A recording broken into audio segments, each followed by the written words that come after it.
ఐదేళ్లుగా కొనసాగితే యువత భవిష్యత్తు మొత్తం అంధకారంలోకి వెళ్తుందని మాజీ మంత్రి నెల్లూరు సిటీ టీడీపీ ఎమ్మెల్యే అభ్యర్థి డాక్టర్ పొంగూరు నారాయణ ఎద్దేవా చేశారు. సార్వత్రిక ఎన్నికలలో నేపథ్యంలో ఆయన స్థానిక టీడీపీ, బీజేపీ, జనసేన నాయకులను, కార్యకర్తలతో కలిసి నెల్లూరు 4వ డివిజన్లో సత్యనారాయణపురం, శ్రీనివాసనగర్, 3వ తదితర ప్రాంతాల్లో ఎన్నికల ప్రచారం నిర్వహించారు.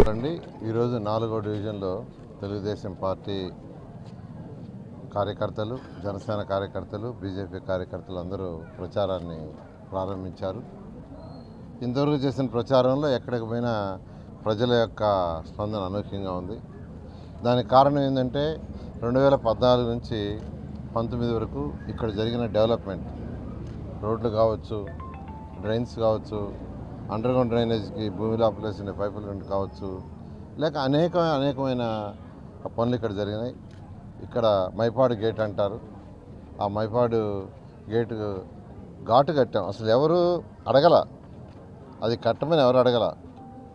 ఆడ తెప్పోత్సవం జరిగేది, తెప్పోత్సవం దగ్గర ఆ బురద నీళ్ళలోనే, ఆ బురద గట్లలోనే చేసేది. అట్లాంటిది ఒక చక్కటి ఘాటు ఎవరు అడగలేదండి. అది నాకైనా నేను చేశాను. ఇలా అనేకమైన పనులు, అండర్గ్రౌండ్ డ్రైనేజీ, దోమలు లేని నగరం చేయడానికి ఎవరు అడగల, దుమ్ము లేని నగరానికి ఎండ్ టు ఎండ్ రోడ్లు వేయాలని ఎవరు అడగల, కానీ చేశాము. దాని ఈరోజు ప్రజలు బాగా గుర్తుపెట్టుకున్నారు.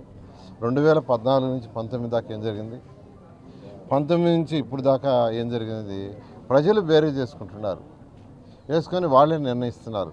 ఎక్కడికి పోయినా బ్రహ్మరథం పెడుతున్నారు. ప్రజలందరికీ నేను మరొకసారి రిక్వెస్ట్ చేస్తున్నాను, 2014లో నేను ఎక్కడా కంటెస్ట్ చేయలే, ఏ కాన్స్టిట్యున్సీలో ఆంధ్రప్రదేశ్లో కంటెస్ట్ చేయలే. తెలుగుదేశం పార్టీకి చేసిన సేవకు గాను ఆ రోజు ముఖ్యమంత్రిగా ఉన్న నారా చంద్రబాబు నాయుడు గారు నన్ను క్యాబినెట్కి తీసుకున్నారు.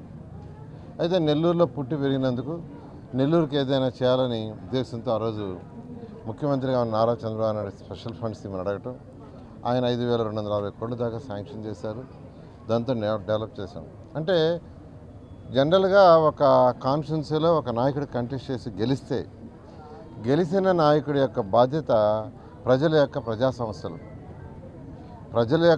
సమస్యలు ఎవరి బాధ్యత అంటే గెలిచిన ఎమ్మెల్యే, ఎంపీ వాళ్ళిద్దరు బాధ్యులు.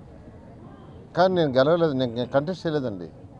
కానీ అయినా నెల్లూరుకు చేయాలనే ఉద్దేశంతో నా బాధ్యతగా చేశాను. ఈరోజు నేను కంటెస్ట్ చేస్తున్నా డైరెక్ట్గా. 2019లో కంటెస్ట్ చేశాను, అయితే కొన్ని ఓట్లతో ఓడిపోవడం జరిగింది. ఈరోజు డైరెక్ట్గా కంటెస్ట్ చేస్తున్నానంటే నా బాధ్యత పెరుగుతుంది. ఖచ్చితంగా నెల్లూరులో ఉన్న 2,37,000 ఓటర్స్ యొక్క ప్రజా సమస్యలు అంటే రోడ్లు కావచ్చు, డ్రైన్స్ కావచ్చు, వాటర్ కావచ్చు, ఎలక్ట్రిసిటీ కావచ్చు, సంక్షేమ పథకాలు కావచ్చు, ఈరోజు వృద్ధాప్య పెన్షన్ కావచ్చు, లేదంటే వికలాంగుల పెన్షన్ కావచ్చు, లేదా విడోస్ పెన్షన్స్ కావచ్చు, లేదా అనేక సంక్షేమ కార్యక్రమాలు ఉంటాయి. వాటన్నిటి బాధ్యత ఆ గెలిచిన నాయకుడిది. ఖచ్చితంగా నేను బాధ్యతగా తీసుకుంటాను, మీ అందరికీ తెలియజేస్తున్నాను. వేమిరెడ్డి ప్రభాకర్ రెడ్డి గారు ఎంపీగా కంటెస్ట్ చేస్తున్నారు. మా ఇద్దరిని కల్పిస్తే ఆయన కేంద్రానికి ఫండ్స్ తీసుకొస్తాడు, నేను రాష్ట్రానికి తీసుకొస్తాను.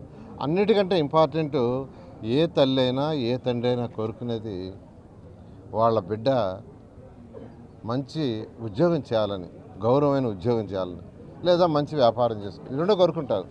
జనరల్గా తల్లిదండ్రులు వాళ్ళ సుఖం కంటే కూడా వాళ్ళ పిల్లలు సుఖంగా ఉండాలని, వాళ్ళ గౌరవప్రదమైన ఉద్యోగం చేయాలని, లేదా మంచి వ్యాపారం చేసుకోవాలి. కానీ ఈ ప్రభుత్వం ఇలాగే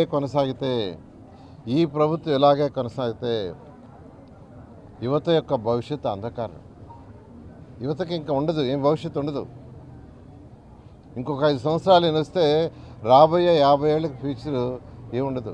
ఎప్పుడు కూడా పిల్లల భవిష్యత్తు చూడాలా. నాయకులు అనేవాళ్ళు పేదలు, నిరుపేదలకు సంక్షేమాలు చేయాలి, పక్క కొద్దిగా చేతినివ్వాలి లిఫ్ట్ చేయడానికి. అట్ ది సేమ్ టైం పిల్లల భవిష్యత్తు, ఆ రోజు చంద్రబాబు నాయుడు పిల్లల భవిష్యత్తు చూసే హైదరాబాద్లో మాదాపూర్లో ఒక్క బిల్డింగ్ కట్టాడు, హైటెక్ బిల్డింగ్.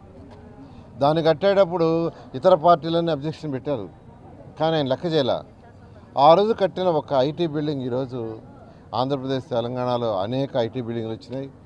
లక్షల మంది ఐటీ ఉద్యోగులు వచ్చారు. ఈ రాష్ట్రంలోనే కాదు, ఈ దేశంలోనే కాదు, ఇతర దేశాలు కూడా లక్షల్లో ఈరోజు ఐటీ ఉద్యోగాలు చేస్తున్నారు. దానికి కారణం ఒకే ఒక బిల్డింగ్. అలా డెవలప్మెంట్ యాక్టివిటీ కావాలంటే ఐటీ ఇండస్ట్రీస్ లేదా హార్డ్వేర్ ఇండస్ట్రీస్ రావాలి. ఈ నాయకుడు ఈ రాష్ట్రంలో ఒక్కటి కూడా తీసుకురాల. ఉన్నవాళ్ళు వెళ్ళిపోయారు, ఈ రాష్ట్రాన్ని వదిలి వెళ్ళిపోయారు. ఎందుకంటే భయపడి అరాచకాన్ని. కాబట్టి నేను అందరికీ చెప్తున్నాను, మన పిల్లల భవిష్యత్తును చూసుకుంటే ఈ యొక్క పార్టీ వైఎస్ఆర్సీపీ పార్టీని తరిమేయాలి. పిల్లల భవిష్యత్తు యాంగిల్లో చేయగలిగిన వ్యక్తి ఒకే వ్యక్తి, అతను నారా చంద్రబాబు నాయుడు. మీ అందరికీ చెప్తున్నాను, నెక్స్ట్ 2024 నుంచి 29 దాకా మీ అందరి సపోర్ట్తో తెలుగుదేశం పార్టీ వస్తుంది రాష్ట్రంలో. ఖచ్చితంగా నెల్లూరు సిటీ, నెల్లూరు 54 డివిజన్లో ఎవరైతే యువత ఉన్నారో ఆ యువత యొక్క స్కిల్ డెవలప్మెంట్ చేస్తే, స్కిల్ డెవలప్మెంట్ కావాలి అంటే కొందరు బీటెక్ చదువుకున్న వాళ్ళు ఉంటారు, ఎంబీఏ, ఎంసీఏ, కొందరు గ్రాడ్యుయేషను, కొందరు ఇంటర్మీడియట్, కొందరు 10th క్లాసు, కొందరు 7th క్లాస్, 8th క్లాస్. వాళ్ళు చదువుకున్న దాన్ని బట్టి వాళ్ళకి స్కిల్ డెవలప్మెంట్ చేస్తే ఖచ్చితంగా వాళ్ళకి మంచి ఉద్యోగాలు వస్తాయి, మంచి ఉన్నత స్థితికి పోద్ది. ఖచ్చితంగా స్కిల్ డెవలప్మెంట్కి హై ప్రయారిటీ ఇస్తూ యువత ముందుకు పోయేదానికి, వాళ్ళ భవిష్యత్తు చూసేదానికి ప్రత్యేకంగా నేను వేమిరెడ్డి ప్రభాకర్ రెడ్డి గారు ఇద్దరం దాని మీద ఫోకస్ చేస్తానని మీ అందరికీ తెలియజేస్తూ మీ అమూల్యమైన ఓటుని మా ఇద్దరి కేసు గెలిపించాల్సిన కోరుతున్నాను. Thank you.